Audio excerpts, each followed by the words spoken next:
Welcome, welcome, welcome. This is another special edition of the Public Works Podcast. I'm here with the usual suspects, Shane Silsby, the guy I go to when I have questions about things that are happening on the federal level. And Shane will just, either talk me off the ledge or put me at ease. So, Shane, how you been? What you been up to? I've been okay, Joe. Thanks for having me on the show. Thanks for all your advocacy efforts in the public works industry. We've been trying to figure out what's going on at the federal level, right? I was meeting just on site today in Coastal California with a congressional member talking about this, funding and what's going on there. So it's topical, as well as all of the local agencies, not all, but many of the local agencies are just started their new fiscal year on July 1st. So it's all about funding. It's all about trying to project for 2025 to 2026. Sure. And in your past, in your talks, what are some of the head scratching questions that people have in regards to the big, beautiful bill? Like what it is, what it means, and even what it can look like on the federal, state, and local level. Yeah, it's kind of interesting to think about. So the One Big Beautiful Bill Act was the congressional act. And once the president signs it, basically becomes law for the fiscal year 26 budget reconciliation package, the document. What does that mean? Well, first of all, the federal fiscal year 26 starts October 1st. So this bill or act, that's now signed into law, will guide what happens with the budget development that takes effect October 1st.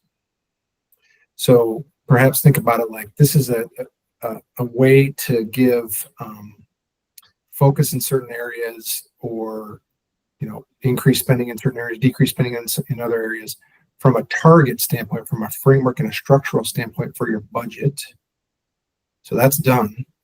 Now what's happening is congressional members, both on the House of Reps and the Senate side, are meeting to go through funding of that budget, right? That's called the appropriations.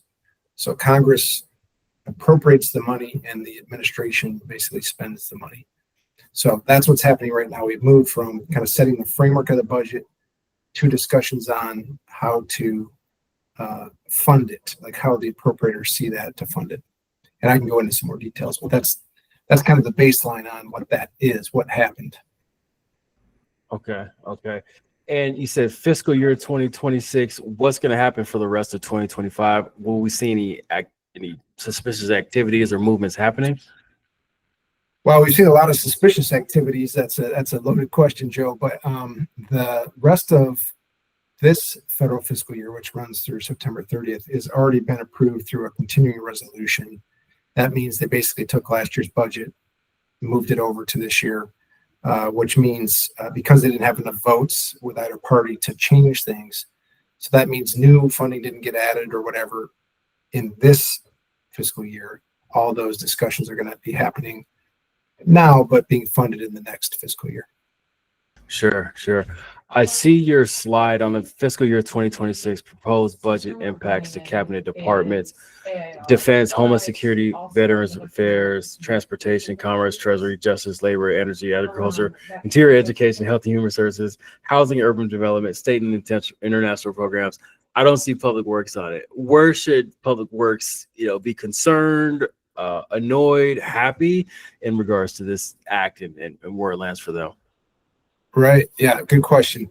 So, and I'll pull up a slide for you, but the high level is the One Big Beautiful Bill Act directs the way that spending is expected to be laid out by reducing healthcare costs, reducing educational costs, reducing some infrastructure costs, basically reducing almost every department in the federal government, except for there was a small increase in FAA aviation because of all the challenges we've been having with air travel and the need for air traffic controllers.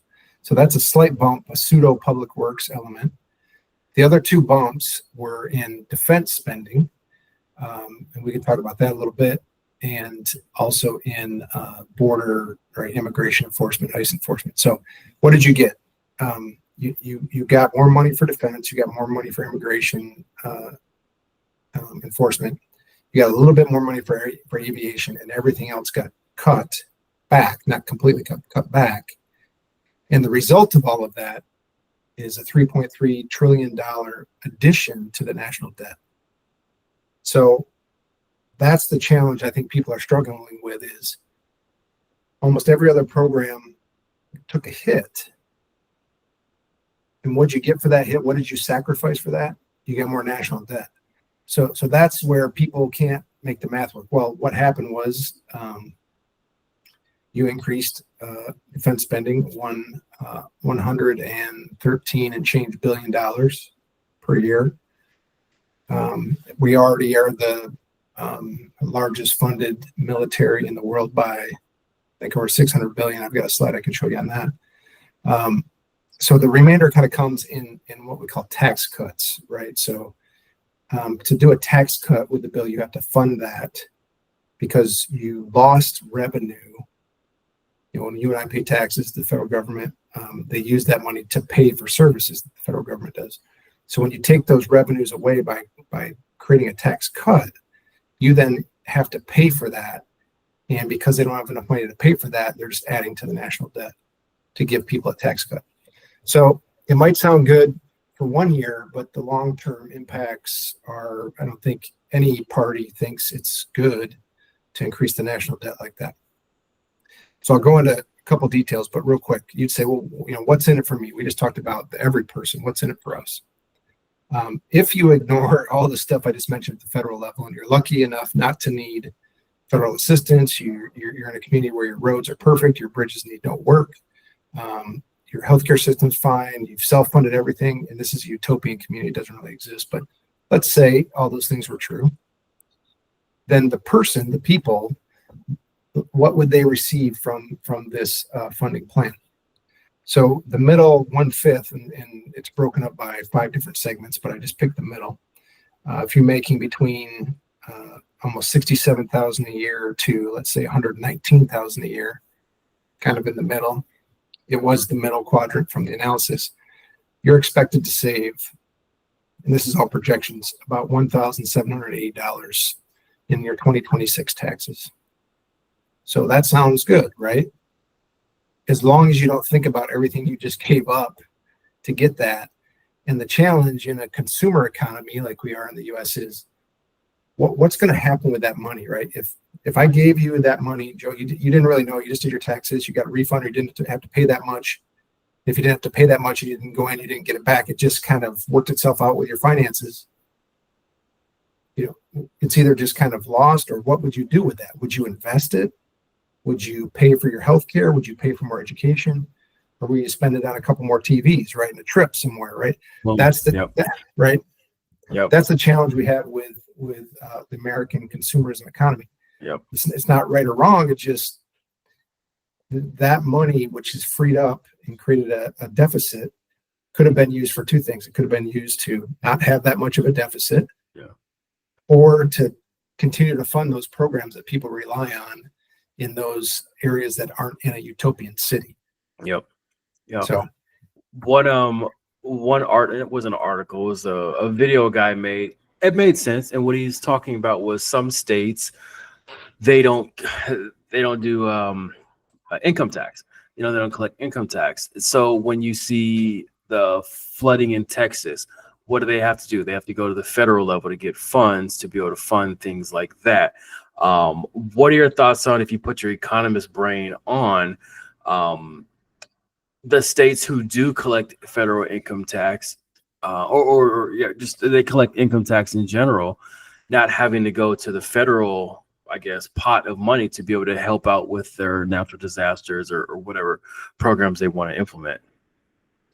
It's an interesting question. And by the way, we have states that are donor states, which donate more to the federal government than they receive in federal support, and states that are receiving. California, for example, is a donor state. Arizona, where you are, is a donor state.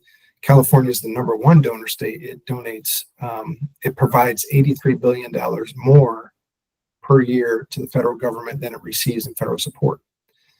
And how does that work? Well, other states, pretty much the middle of the country, they receive those funds because they don't have as much income, right? They don't have huge metro population centers, industry, ports, all that stuff. So that's the way that kind of works. And so when you have a natural disaster like what happened in Texas or what's happened in California with the wildfires, you can't, state budgets or local budgets cannot be built in a way that collects enough tax dollars at the local level to fund, to be prepared for a natural disaster like that, right? So the federal government then steps in and uses the tax dollars collected from the entire country to help deal with that natural disaster in that one area. And that's usually done through the Federal Emergency Management Administration, FEMA, and they're usually boots on the ground. And that agency right now is basically under attack at the federal level. Trump had said, let's do away with it and give it to the states. And now there's a bipartisan committee to look at what we should do with FEMA. So if you take Trump's view on it and say, okay, just let the states do it. Well, first of all, that only works if you give the states the money to deal with it. If you just give them the responsibility, they already have the responsibility. They're doing the best they can. They don't have extra money. But number two, the challenge is if you gave them the money, which I don't think would happen. And let's say there are issues in Florida and Georgia, right? They're close to each other. If the natural disaster happens in Florida, is Georgia going to give them money, right? Because it used to be at the federal level, you could spread it out and hit it where the disaster is. But if you give all the money away, each state has their piece, and to deal with a natural disaster beyond what the state can handle, you have to get money from another state.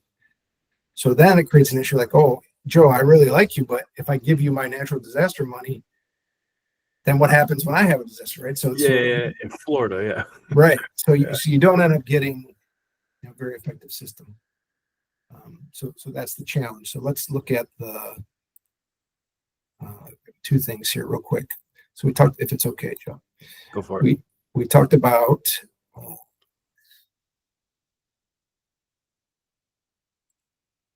it's not coming up. No. Well, I can just talk through it, I guess. We talked about the tax issue.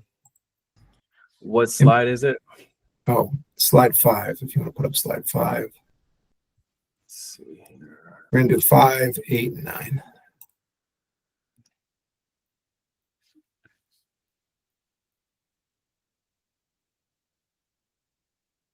So that one. So if you look at that slide real quick, that just shows you on the tax range where I said, okay, if you're in the middle, this is about how much you should get back. Over the life of the impacts of this bill, or this One Big Beautiful Bill Act, and the implications, this demonstrates that the richer you are, the more benefit you have over the life of the bill, which I didn't lay out the realms, but top 1%ers are going to save a lot of cash there. And then if you're in the lowest income level, you're going to actually be hurt because those federal programs are getting defunded. You're going to have to pay for that more. So the result is, after 9 years of looking at it, the poorest people in the country actually lose value of their dollar. The richest people gain. I think the number was, the top 20% get 80% of the benefit out of this bill. Top 20% income earners in the country.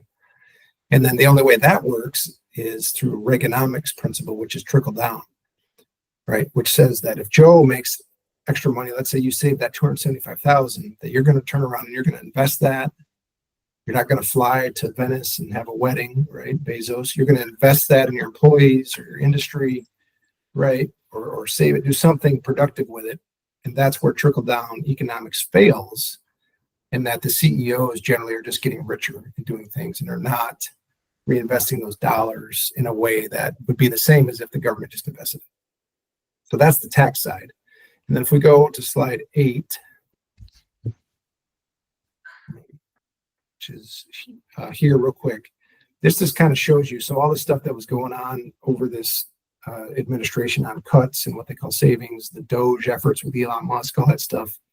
By the way, I think the Elon Musk is that last blue piece, the little wedge, I think is what he did with Doge to try to move, right? To try to move the We don't hear about Doge anymore. It's not even a topic of conversation. It came in hot and heavy, and it kind of just, yeah, because they said they were going to try to save like $2 trillion, and it ended up being, I don't know, a billion, 1.3 billion. Still $1 billion, but the way they did it is the problem. They didn't actually implement a strategy to be efficient. They just cut people. So you take the blue, and those are all the savings and everything. And zero line is where you start the budget, right? It's zero at that black line. So savings, blue. But then the cost for the military, the ICE, and a little bit for aviation pushes that red line to the right. And then the tax cuts pushes it all the way over to the right. So you end up with a cost of 5.6 trillion, savings or offsets of 2.3, and that's where we say it's a $3.3 trillion addition to the national debt. You subtract those two numbers. So that's kind of a quick crayon level. And then if you go to the next slide, this is, we have sources for all this, by the way, at the bottom. This one's the Office of Management budget at the federal level. You can see here what we talked about earlier about what gets cut and what gets funded. So defense, Homeland Security, but Homeland Security under the ICE program, Veterans Affairs a little bit, but that was cut before with the DOGE process, and now it's added back. And then you see here transportation, 1.5 billion. That's where public works can fall. But there were already cuts in aviation because of what Musk did and others when the president came into office. And so now this is adding back to help transportation, but that's almost exclusively targeted for aviation. Okay. So when we think about roads and bridges and all that stuff, there's not really anything in this bill for that as a plus up. So what's happening in Congress as well is they're talking about the last year of the Infrastructure Investment and Jobs Act, which starts that same date, October 1st for fiscal year 26. Hopefully Congress will still fund that. The appropriations were built in already because it was a law, so hopefully they'll continue that.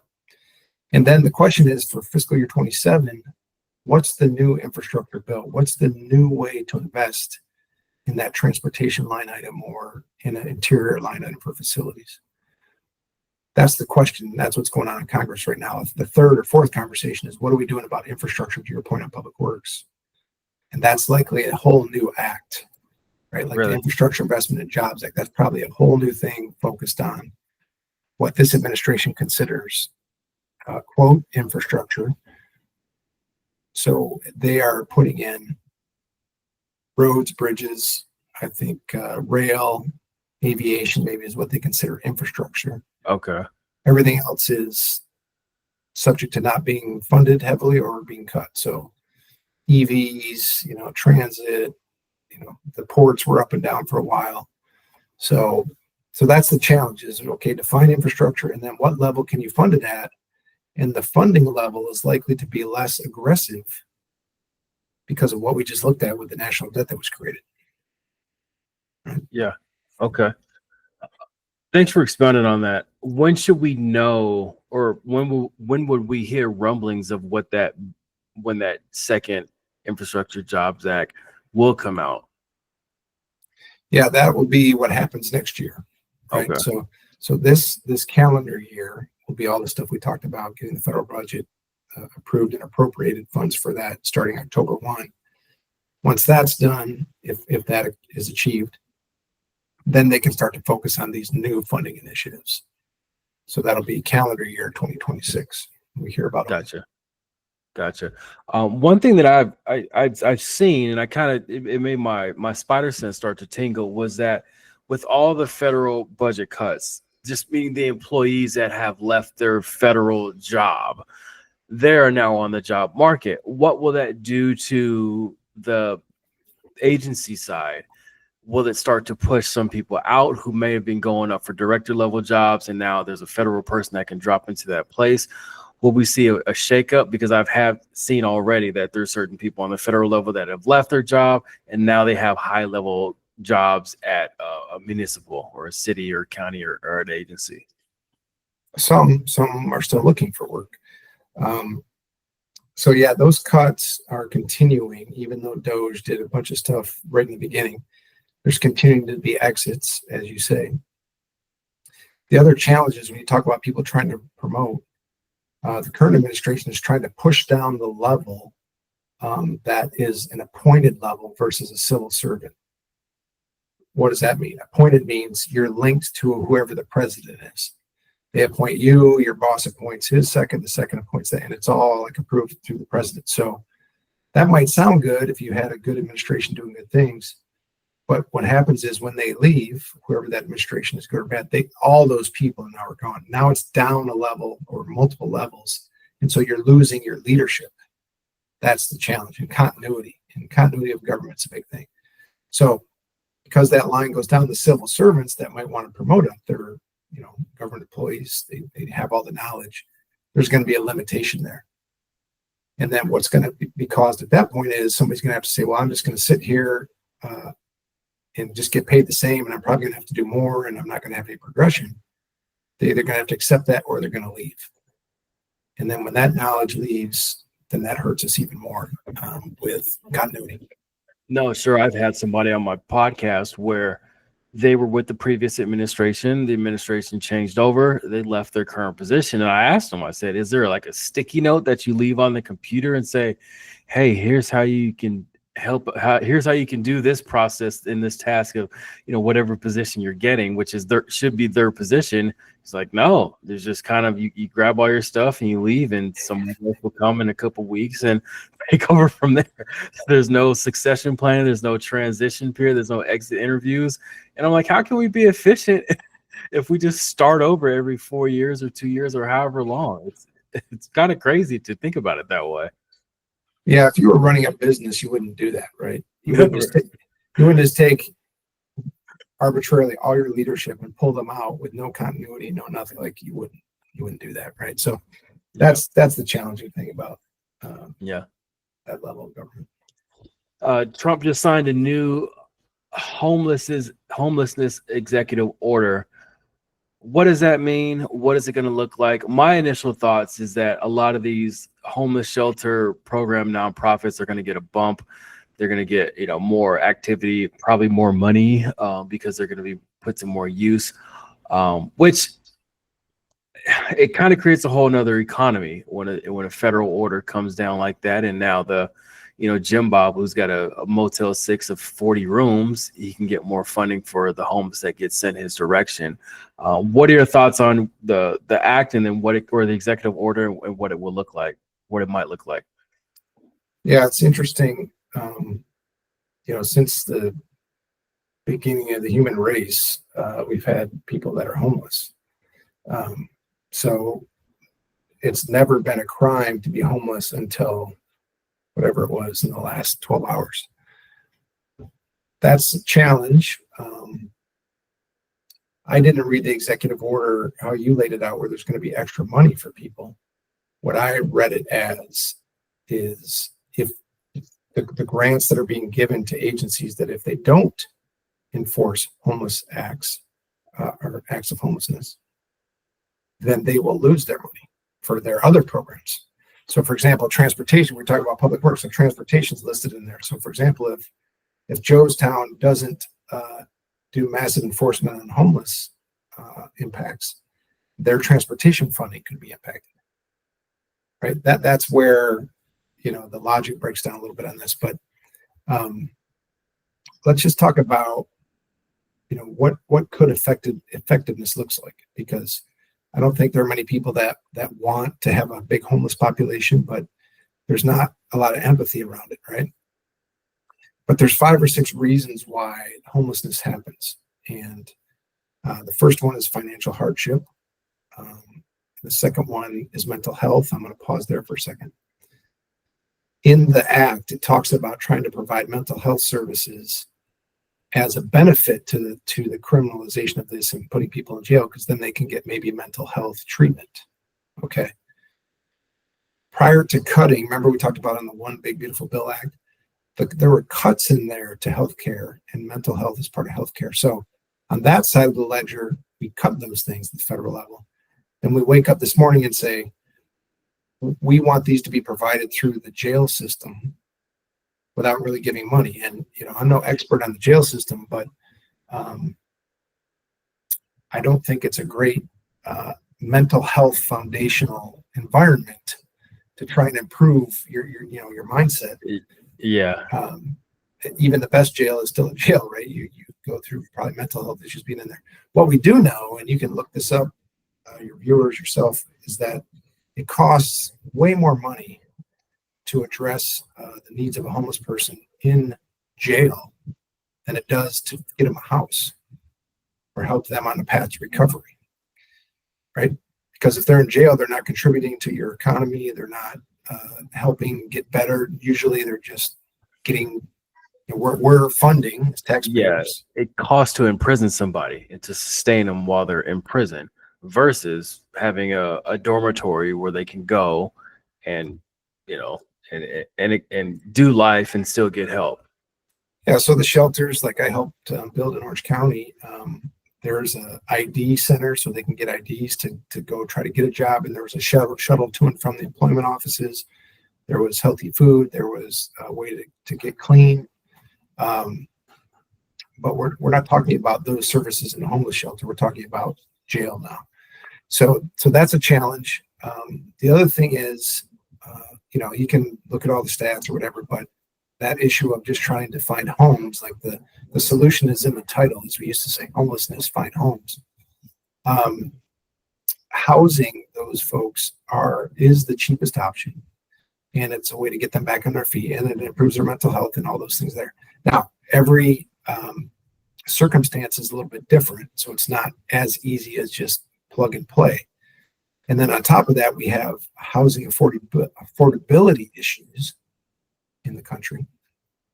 So I brought up that housing first as an option because in the act, it said that any agencies that utilize a housing first approach will be penalized. So housing first. So the city of Phoenix, they put up some, I wouldn't say they're manufactured homes, but they put up a network of homes for the homeless. So essentially they might be penalized for leading with that as their initiative. Yeah, going forward, if they have a housing first approach in a program, this act, if you read the executive order, says that's basically illegal and you'll be penalized. You're going to lose grant funds, potentially, things like that. Which going after housing first to deal with homelessness, that's difficult. So we talked about financial hardship. That's the traditional homeless issue, right? Yep.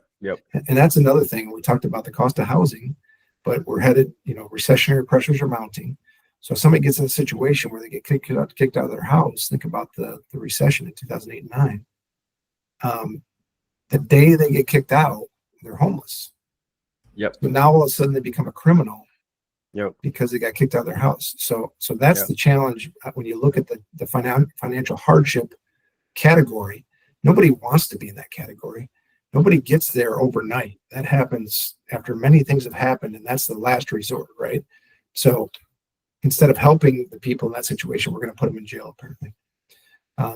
We talked about mental health funding. That's becoming a bigger and bigger issue. I think some folks have done studies like trying to survive outside just for 2 nights. Their mental health dropped, right? They just don't have that stability. So sure, yeah. So that's a big one. That's the second one. Then we have domestic abuse. So people fleeing from abusers, maybe a woman and has her kids and she's just trying to get away and she's got no place to stay. She can't have an address because then her abuser will find her or him, right? So domestic abuse is an issue, but now they're all of a sudden a criminal because they're homeless. So then we have issues with people with criminal records, even if they're minor crimes. I'm not saying that's right or wrong. I'm just saying that it hurts them in trying to get job and get employment. Sure. So while that, or get a loan for a house or whatever. Yep. You have a criminal record, right? So they might end up being being homeless. Now, because they had a criminal record, they're homeless. They're a criminal again. So that's a second challenge. strike. Yeah. And then the last one is addiction, right? Drug abuse, things like that.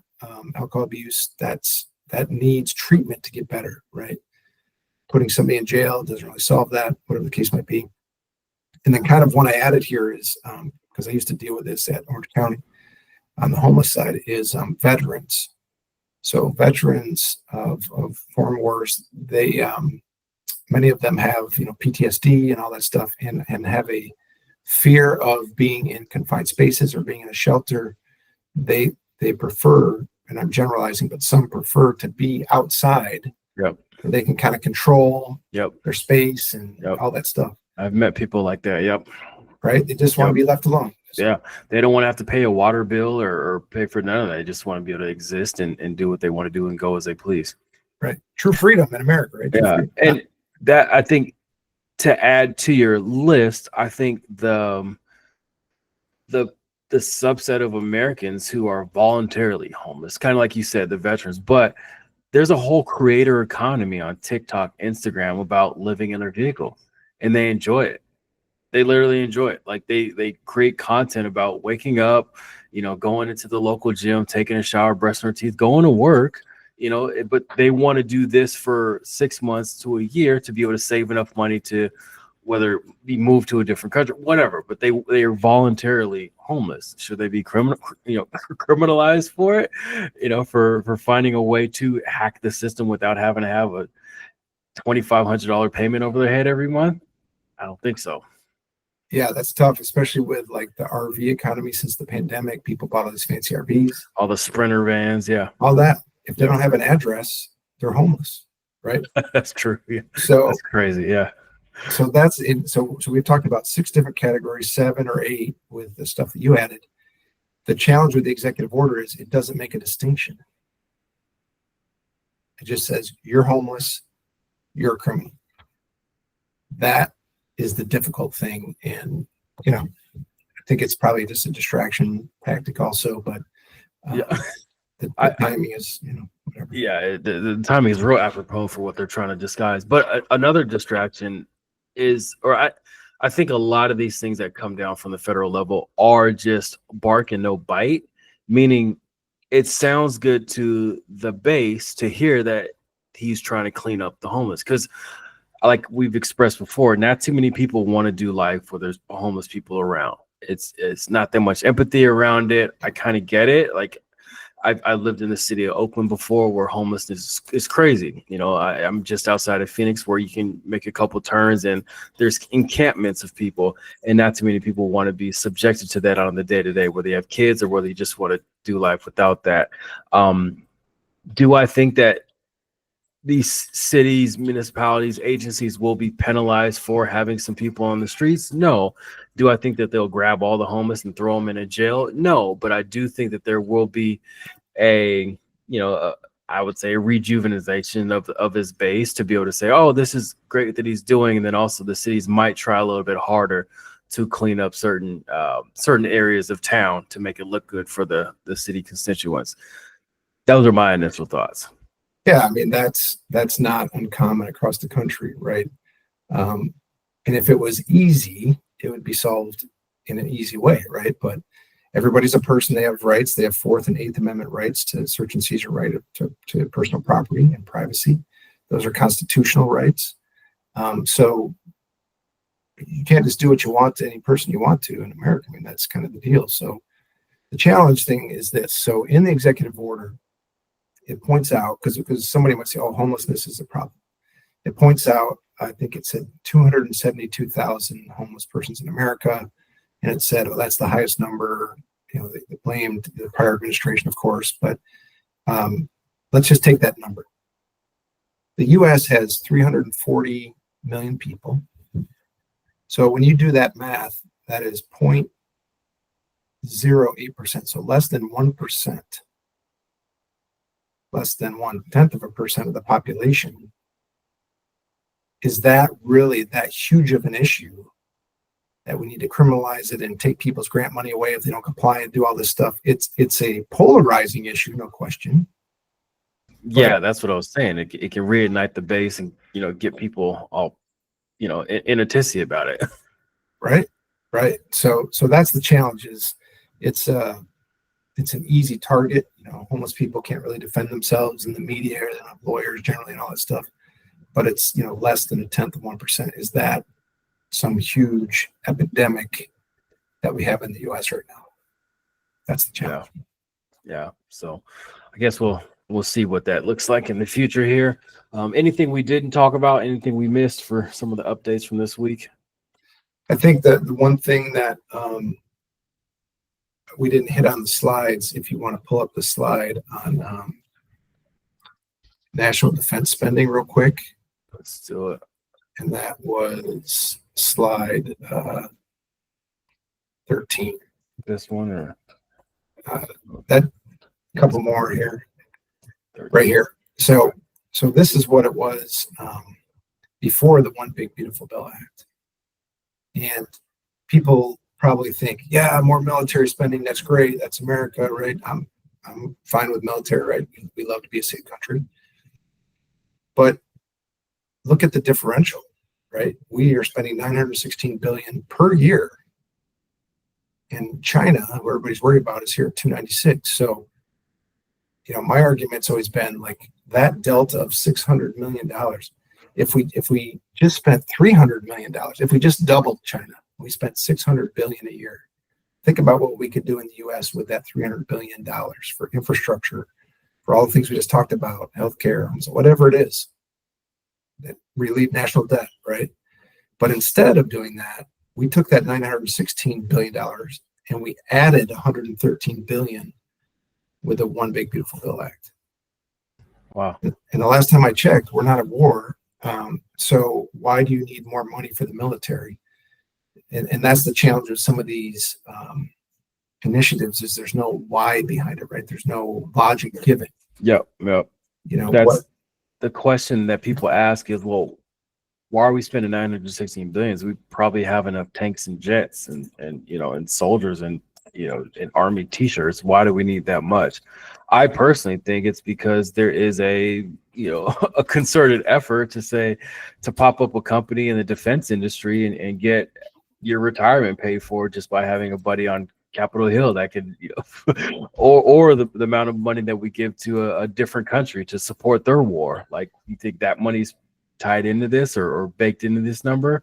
Who knows? But that money for foreign aid was in the U.S. aid funding that was getting cut. This money straight to the defense. A couple things. One is, I always look at, from a business standpoint, if you're going to invest money, either it's something that only the government can do, like defense, or maybe an education structure for the country, or a healthcare structure for the country, just to make sure everybody at least has the option. But infrastructure has a return on that investment. Yep. Right. So infrastructure, I think I have a slide on this later, but minimum is 1 to 6. So you spend $1, you get $6 in benefit, all the jobs, all the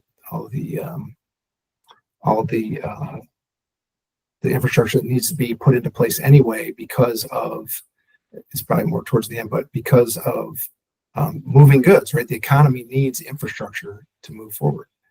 So let's see here. We'll keep going. Yeah.